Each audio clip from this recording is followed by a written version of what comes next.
बिस्मिल्लाहिर्रहमानिर्रहीम। अस्सलाम वालेकुम दोस्तों। प्रोग्राम नुक्ता नज़र अवाम का काफ़ी दिनों के बाद दोबारा, छुट्टियों के बाद दोबारा शुरू होने जा रहा है। मेरे साथ मौजूद हैं राजा जुल्करनैन साहब, साबिक secretary supreme court bar, senior कानूनदान, senior तजिया निगार, और इसके अलावा हम इन्हें मुबारकबाद भी देंगे कि इनका जो सुप्रीम कोर्ट बार का जो प्रेसिडेंट है वो जीत गया, बाकी सीटें ये ग्रुप लूज कर गया।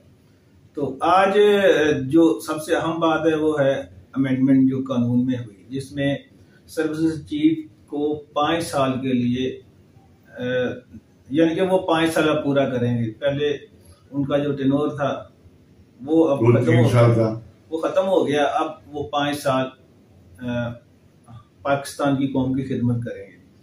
तो राय साहब, ये जो 5 साल अब वो गुजारेंगे, पाकिस्तानी कौम की मजीद खिदमत करेंगे, तो पहले जो 3 साल थे उसके बाद जो नए नीचे से आने वाले हैं उनका इस्तेहकाम जो है वो मजरू नहीं होगा। तो क्या नीचे से आने वाले उनके जो ज़हनी तौर पे वो इस काबिल नहीं है कि उनको अभी मौका दिया जाए? बाद रिटायर हो जाएंगे, बाद में ज्यादा सलाहियतें भी होंगी और वो सारी सलाहियतें वो पाकिस्तानी कौम पे उन्होंने सर्व करनी थी जो जाया हो जाएंगी। नहीं, देखिए बात यह है साहब, इस तरमीम को आप पाकिस्तान की रियासती मुफादात के हवाले से देखिए। ठीक है, रियासती मुफादात कौन कौन से? मैं देखिए, मसला ये है, आज हम 2024 में बैठे हुए। ठीक है, 2024 में पहुंच गए, बल्कि खत्म होने वाला नवंबर 2024 5 नवंबर बैठे हुए। अगर हम थोड़ा सा पीछे जाए, हमारे सामने इराक पर फौज कशी हुई, सद्दाम साहब को एक झूठे मुकदमे में बना के सरेआम शहीद किया गया, उसकी फैमिली को शहीद कर दिया गया, उनके बच्चों को मार दिया गया, इराक की पूरी फौज तबाह कर दी गई। उससे पहले इराक का जो एटमी प्लांट थे वो तबाह कर दिए गए। अच्छा, इसके साथ ही आप देखें कर्नल गद्दाफी साहब को जिस वहशियाना तरीके से शहीद किया गया, उनके बच्चों को शहीद किया गया, पूरी लिबिया को बर्बाद करके रखा। बिल्कुल ठीक है। उससे पहले उससे साल देखे तनाज़ुर में कि पीएलओ को किस तरह तोड़ा गया, पीएलओ के यासर अरफात साहब को किस तरह सरेआम खुले बंदों उनको देखिए, उनको जहर दिया। अच्छा, तो वहां पे मेरी बात में जो मैं बात कर रहा हूँ कि इन तमाम मुसलमान रियासतों को आलमी कुव्वतों ने तबाह बर्बाद करके रख दिया। अब आप आए थोड़ा, मैं आपको सबमिशन ये करनी है कि इस वक्त वजीरिस्तान KPK के दीगर इलाकों में टारगेटेड फौजी हमले हो रहे हैं। सही, अब तो कम हो गया। फौजी नहीं, कम नहीं हो गया, कम अज कम आपको मैं कैलकुलेट करके बता सकता हूँ कि इस वक्त तक हमारे 1000 से ज्यादा 1500 के करीब फौजी जवान अफसरान शहीद हो चुके हैं। हमारे अफसर कर्नल, मेजर, ब्रिगेडियर, जनरल तक शहीद हुए, बलूचिस्तान में शहीद हो चुके, जनरल तक शहीद हुए।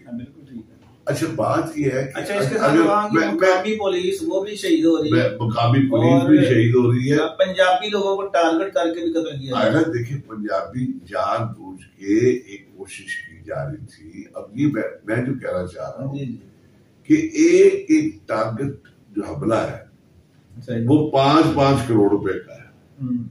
5 करोड़ रुपया कौन देता उन्हें? हाँ, और ये बताए कि उनके पास नाइट विजन कैमरे, अमेरिकन गन्ने, मॉडर्न, उनके पास असला कहाँ से आता है? तो इसमें नाम देने की जरूरत नहीं है। सारे अदालों को पता है कि पाकिस्तान की रियासत पर उन आदमी को ने हमला किया हुआ है, ठीक है, जो पाकिस्तान की एटमी रियासत को तबाह करना चाहते हैं। अगली बात सुने उनके क्लिंटन साहब जो 2002 में क्लिंटन साहब यहाँ दिल्ली से वापस जाते हुए, ठीक है, उनको हमने सहूलत मुहैया की, ठीक है, क्योंकि उस वक्त तो मुकम्मल यूनिपोलर वर्ल्ड थी ना, सही, उनको सहूलत मुहैया की कि आप अपने इरशादात फरमाएं, ठीक है। तो क्लिंटन साहब अल्लाह ताला उनकी सेहत सलामती रखे, उन्होंने जो इरशाद फरमाया, पाकिस्तान का टेलीविजन, पाकिस्तान का रेडियो, पाकिस्तान के हुक्मरानों ने उसको कहा कि आप इरशाद फरमाएं। उन्होंने इरशाद फरमाया कि पाकिस्तान के हुक्मरानों को, यहाँ की आवाम को ये साबित करना है कि पाकिस्तान की रियासत क्या एक फेलवर रियासत है या कामयाब रियासत। इससे मुराद ये थी कि पेंटागन है साइलेंट, जिन्होंने 71 में ये पाकिस्तान को तोड़ा था, उन्होंने डिसाइड कर लिया कि अब इस रियासत को भी खत्म करके पाकिस्तान को खत्म करके क्या करना चाहते हैं? यानी उसके 4 टुकड़े, इसके देखिए इस वक्त पाकिस्तान जो है, अच्छा, वो चाहते हैं पाकिस्तान के 4 मुल्क बन जाए पाकिस्तान के। देखिए मैं बात, इस वक्त पाकिस्तान दुनिया के यानी मुसलमान वर्ल्ड का तो लीडर है। क्यों? उसके पास एटम बम है, उसके पास एटमी टेक्नोलॉजी है, उसके पास मिसाइल टेक्नोलॉजी है। ये पाकिस्तान के पास मिसाइल टेक्नोलॉजी दुनिया की बेहतरीन मिसाइल टेक्नोलॉजी। इसके अलावा पाकिस्तान के पास बकारी है, पाकिस्तान के पास भूख है, पाकिस्तान के पास गुर्बत है, पाकिस्तान के पास अफलास है, पाकिस्तान की आधी से ज्यादा आबादी गुर्बत की लकीर से नीचे गिर रही है। सऊदीया ने हमारा दाखिला बंद कर दिया, दुबई ने हमारा दाखिला बंद कर दिया कि सारे बेकारी पाकिस्तान यहाँ से मांगते हैं। क्या बंद किया? इतनी सख्ती होगी सऊदीया से। मुझे मेरे दोस्तों ने कहा यार खुसूसी तौर पे इस पे प्रोग्राम करे कि पाकिस्तानी जो आते हैं उन्होंने इतना बदनाम कर दिया हमें, अब हम भी जाएं तो हमारी शक्ल देख के हमारे फौरन चेकिंग शुरू कर देते हैं, कोई पाकिस्तानी नजर आए। मेरी बात देखिए, मैं आपको बताऊं कि पाकिस्तान की रियासत जो है ना, हाँ जी, उस पर बकायदा तौर पर उसके खिलाफ प्रॉक्सी वार लड़ी जा रही है। और ये एक लेवल पे नहीं है, सिर्फ बम धमाके नहीं हो रहे, बल्कि इंटरनेशनल मीडिया जो है पाकिस्तान के ऊपर हमलावर है, IMF हमलावर है। अब तो मुझे लगता है हमारी हुकूमत ही हमलावर है, उसने हमारे मीडिया चैनल बैन किए हुए हैं। आप दिखाएं कोई खबर अपोजिशन की कहीं पे चलती है? ये बात नहीं, बिल्कुल बात नहीं ऐसी। देखिए IMF जो है, हाँ जी, वो अगर पाकिस्तान हम मैनेज ना करें, ठीक है, इतनी कड़ी शराइत रखी हुई थी उन्होंने, सही, और इतना कंट्रोल है अमेरिका का कि अभी तक हम ऑयल ईरान से नहीं ले पा रहे। तो लेना, ये बुज़दिली नहीं।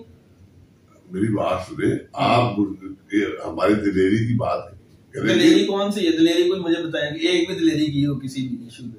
नहीं, मेरी बात ये कहना अपने आप को ज्यादा जो है ना, आईनी तरमीम हुई है, अच्छा, इसका क्या फायदा होगा? मैं इसमें मसला ये है, देखिए कि जब ये सिचुएशन ये है कि इंटरनेशनल एंटी मुसलमान, एंटी पाकिस्तान फोर्सेस ने पाकिस्तान की रियासत पर बाकायदा तौर पर हमला, जंग लड़ रही है, ठीक है, तो हमारा जो पॉलिटिकल सिस्टम है, हमने कोशिश की उनको मैनेज करने के लिए। वज़ीर इमरान खान, देखिए मेरी बात सुनिए, एस्टेब्लिशमेंट ने कोशिश की कि इमरान खान का इंटरनेशनल एस्टेब्लिशमेंट से तल्लुक है, वो यहूदी लाबी से उसका तल्लुक है, तो शायद उसका बचा जाए। उन्होंने आते ही सी बैक बंद कर दी। देखिए मेरी बात सुनिए, उन्होंने आते ही मोहतरम ने अल्लाह ताला उनकी, अच्छा उस पर फिर बात कर लेंगे। ये बता दें, ये जो आईनी तरमीम हुई इसका 5 साल मुद्दत है, इसका फायदा क्या? जो मैं बात कर रहा हूँ, देखिए अब पॉलिटिकल इंस्टीट्यूशन, पॉलिटिकल पार्टीज, ठीक है, पर चांस कोई रीजन भी है, बिल्कुल ठीक है, वो पाकिस्तान में इतनी मजबूत नहीं है। बिल्कुल ठीक है, मतलब कैसे होगी? तलबा यूनियन बनती है, KPK ने फिर पहला कदम उठाया, उन्होंने तलबा यूनियन बहाल कर दी ताकि वो लीडर तो पैदा हो। एक ही पाकिस्तान का अदारा है, ठीक है, जो है आर्मी, बिल्कुल ठीक, जो मजबूत अदारा है, जिसपे पूरे पाकिस्तान का इत्मीनान है। अब बिल्कुल इतना इत्मीनान है कि वो जिसको चाहते हैं गवर्नमेंट के लिए आते हैं, उनका दिल चाहता है इमरान खान को ले आए, उनका दिल चाहे नवाज शरीफ को ले आए, उनका दिल चाहे अब उनका दिल चाहेगा तो बिलावल को ले आएंगे। अब ये सूरत आ गई थी कि आर्मी चीफ के पास 3 साल की जो मुद्दत थी, ठीक है, definitely as a institutional interest वो थोड़ी थी। बिल्कुल, मैं तो इसके हक में हूँ कि जब तक बंदा जिंदा है वो आर्मी चीफ रहे। नहीं, ये तो मजाक की बात है ना। मजाक की बात नहीं, देखिए उसका तजर्बा बढ़ता जाता है ना, वो मुल्क की खिदमत जरा बेहतर तरीके से करेंगे। इसमें उन्होंने 5 साल का एक ऑफिशियल शेड्यूल रख के ना, जो सेकंड है ना ऑप्शन, उसको खत्म कर दिया। यानी एक किस्म की उन्होंने 1 साल कम किया। ठीक, अच्छा, अगर 5 साल मुद्दत मुलाजमत पूरी होने के बाद फिर वो एक्सटेंशन ले तो फिर नहीं, मेरा ख्याल है कि इसमें एक्सटेंशन जो है वो खत्म हो जाएगी। अच्छा, खत्म हो जाएगी। अगर ले ली फिर नहीं, अगर की बात ना करे, ये बात सर की इसलिए है कि दूसरी दफा एक्सटेंशन हो ही ना।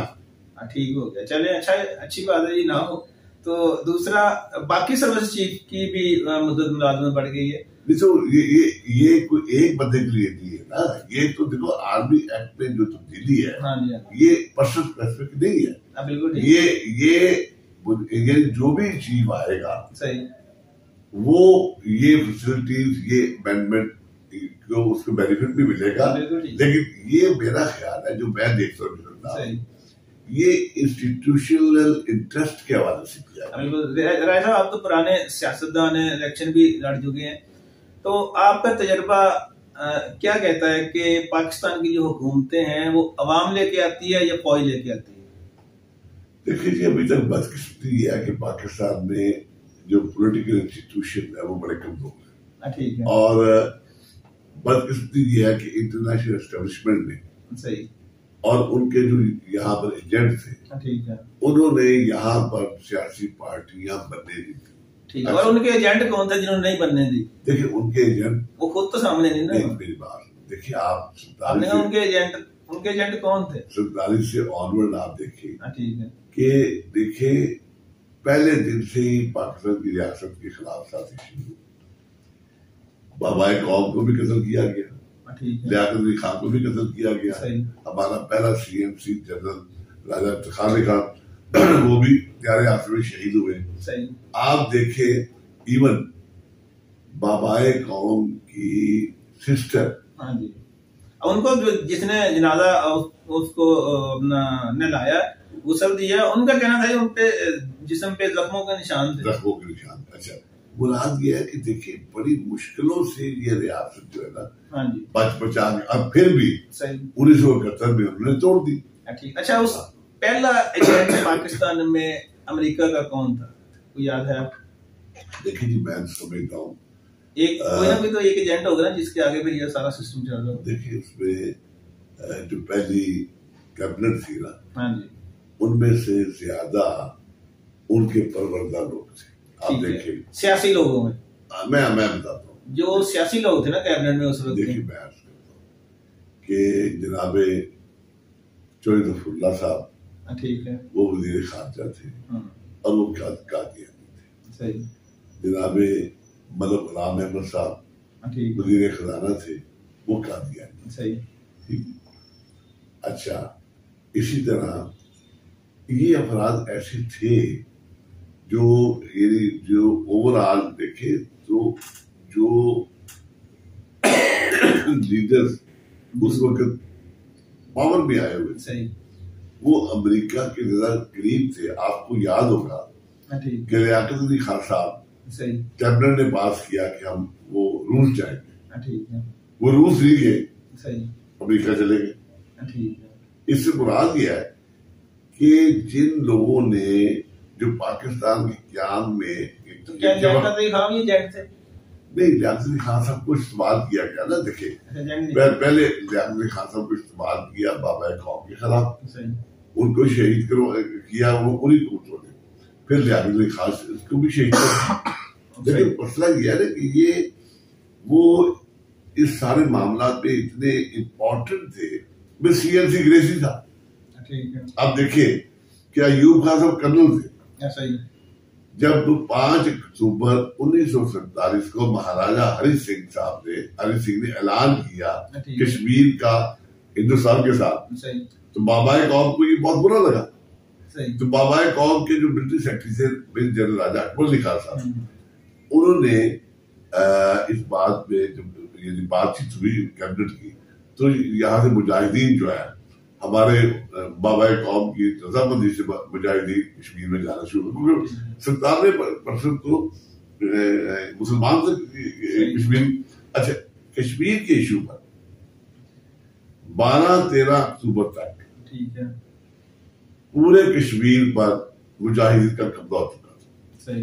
सिर्फ श्रीनगर और जम्मू रह गया था। ठीक है। शायद 12 तारीख का या 13 तारीख का लेटर जो है बाबाए कौम का, वो कर्नल अयूब खान थी उस वक्त इस बॉर्डर पे इंचार्ज। ठीक है। इनको मिलिट्री सेक्रेटरी साहब ने खुफिया तौर पर कर्नल साहब, ये अब रिकॉर्ड की बात है, सही, इनको वो लेटर भेजा।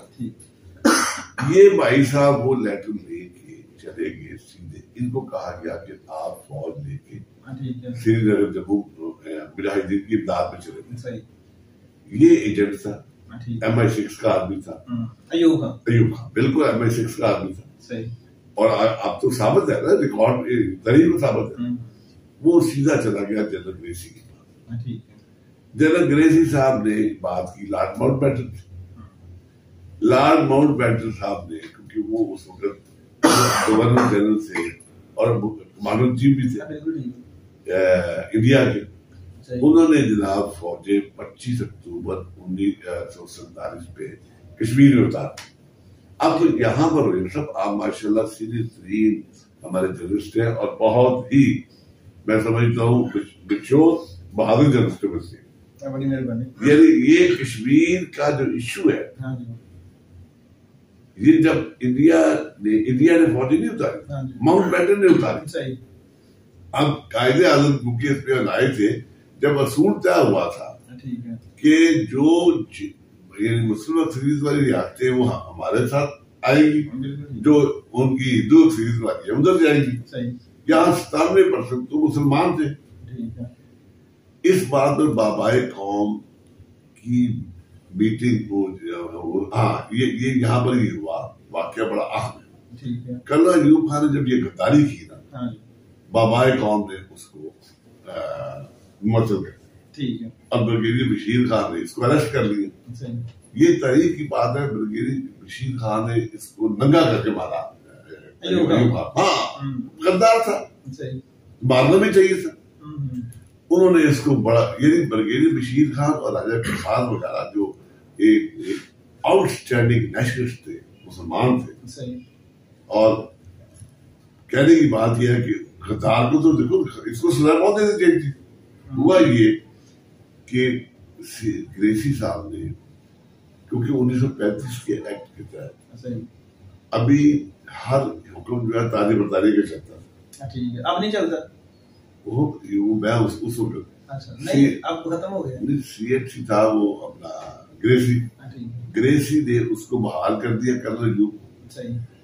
अब रोयल साहब बहाल क्या किया, उसने ब्रिगेडियर प्रमोट कर दिया, जिस पर बाबाए कौम को बड़ा गुस्सा आया। उन्होंने बतौर गवर्नर जनरल पाकिस्तान, उन्होंने ग्रेसी को सस्पेंड किया। लेकिन उसकी मौतली का ऑर्डर जो है वो गवर्नर, वो जो मलका है उसने अप्रूव करना। और उन्होंने मेजर जनरल राजा इफ्तिखार अली खान को पहला पाकिस्तान का CM शुरू कर दिया। ये राजा अकबर अली खान साहब और राजा इफ्तिखार अली खान साहब, ये दोनों सगे भाई थे, दोनों मेजर जनरल।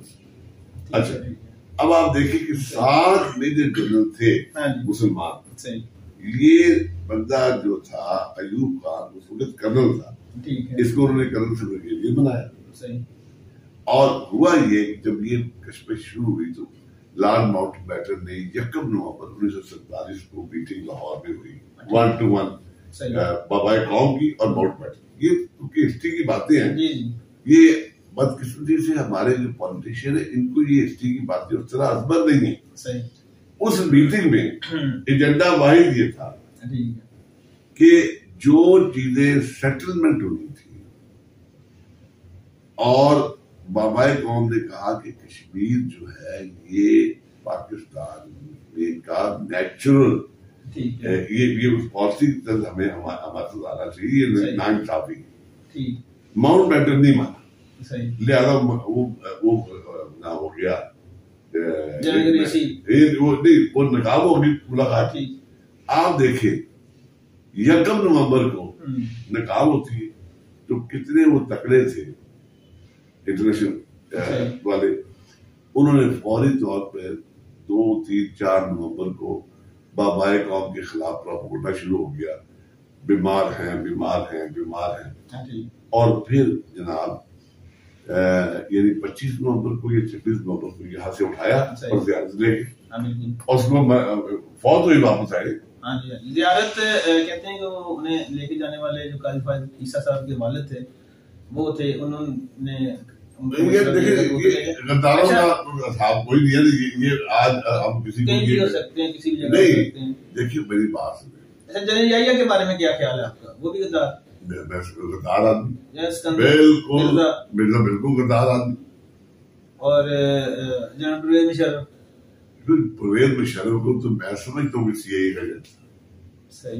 अच्छा लेकिन मसला पता क्या, देखिए कहने की बात ये है कि यहाँ पर सीआईए का आज भी बड़ा अमल दखल है। यहाँ पर उनका ऑपरेटिव, उनका मीडिया में इतना कंट्रोल है। इस वक्त पाकिस्तान में सीआईए का जो उनका सरबराह होगा ना पाकिस्तान में, ये इंफॉर्मेशन नहीं है। देखिए जो उनका पॉलिटिकल रोल होता है, देखिए अगर एक आदमी पाकिस्तान की फौज को गालियां निकाले, पाकिस्तान के शहीदों को गालियां निकाले, पाकिस्तान के हीरो जिन्होंने बेचारों ने, जिनकी फैमिली जो आज शहीद हो रहे हैं, जिनके ऊपर एजेंट हमला कर रहे हैं, जो अपनी जानें दे रहे हैं, और उनके लिए मजाक की बात करें,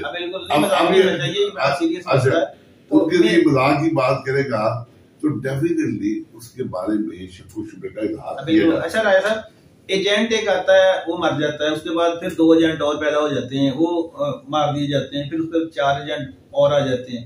तो क्यों नहीं जो एजेंट बनाने वाली फैक्ट्री है उसके खिलाफ क्यों नहीं कार्रवाई हम लोग करते? देखिए मसला ये है कि वो हम तो छोटे छोटे लोगों को मार रहे हैं जो एजेंट है उनके। देखिए मैं जिस अंदाज से खुले तरीके से बात कर रहा हूँ, हाँ जी, हमारे बेचारे जो हुक्मरान है इस तरीके से बात नहीं। देखिए हम लोग हैं आम सियासी वर्कर, यानी ना हम कोई यानी कोई क्रिमिनल है, कोई जुआ नहीं कराते, कोई कब्जा नहीं करते। लिहाजा एक पॉलिटिकल वर्कर जो बिल्कुल जिसके साथ कोई प्रॉब्लम ना हो, वो थोड़ा सा आप खुल के बात कर सकते। बिल्कुल नहीं राजा साहब, आज तो आपने अखीर कर दी, बड़ी खुल के बातें की, वो बातें कर दी जो किसी को भी नहीं पता, और आपने बड़े बड़े इंकशाफात किए। ये रिकॉर्ड की बात है, ये रिकॉर्ड की बात है, मगर पढ़ता कोई नहीं। ये रिकॉर्ड ये आप गूगल अभी चेक कर दे, एक डेट आपको कंफर्म हो जाएगी। बिल्कुल। तो राजा साहब आज का प्रोग्राम वाकई बड़ा सुपरहिट प्रोग्राम होगा, लोग पसंद करेंगे, देखेंगे भी, और इंशाल्लाह फिर मुलाकात होगी। तब तक अल्लाह हाफिज। पाकिस्तान जिंदाबाद, पाकिस्तान जिंदाबाद।